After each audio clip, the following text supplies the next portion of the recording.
Let's take a brief look at a chart from a typical music school textbook. Uppercase Roman numerals indicate major triads, and lowercase Roman numerals indicate minor triads. In this system, 7 on the top simply means to add one extra note called the seventh. A circle with a slash through it means the triad is diminished, so the 7 on top makes it a half diminished chord, also known as a minor 7 flat 5. There is one terrible problem with this system. The very first chord is marked as a 1-7.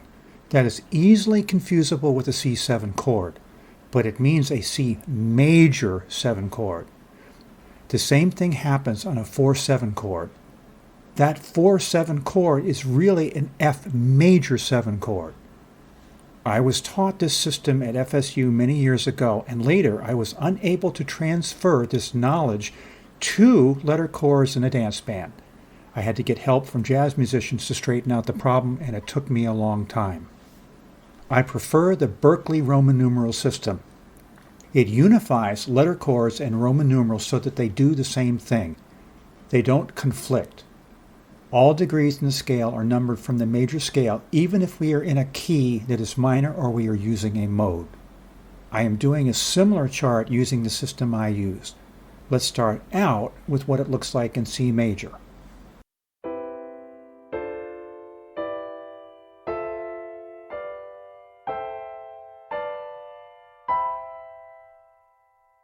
Now let's do the same thing in C natural minor.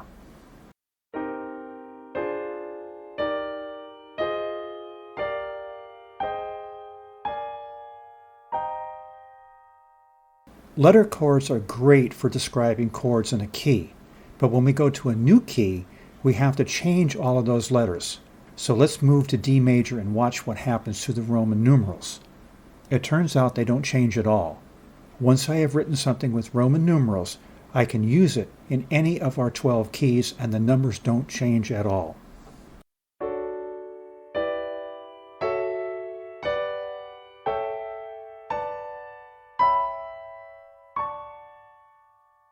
Here it is in D natural minor.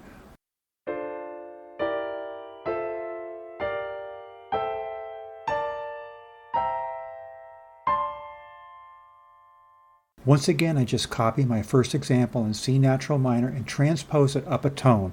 It instantly looks right. I don't have to change any of the numbers. Here is the most important thing. Roman numerals attempt to tell us why we are using a chord, where we came from, and where we are going to go to next. This is a way of analyzing music, but it has nothing to do with reading music or playing the music. Such a system can be very useful for transposing and understanding how the same music in any key works the same way. Letter chords make no attempt to analyze or predict. They simply tell us what to play. In a very strange way, they unify the way jazz musicians often think today with the way Bach thought around 300 years ago. His system, figured bass, is another system that is simply telling us what to play. Understanding why we are playing what we play is up to us when we use letter chords or figured bass. Please don't forget to subscribe to my channel. Leave comments about what you like, comments about what you'd like to see in the future, and please remember that I consider all suggestions.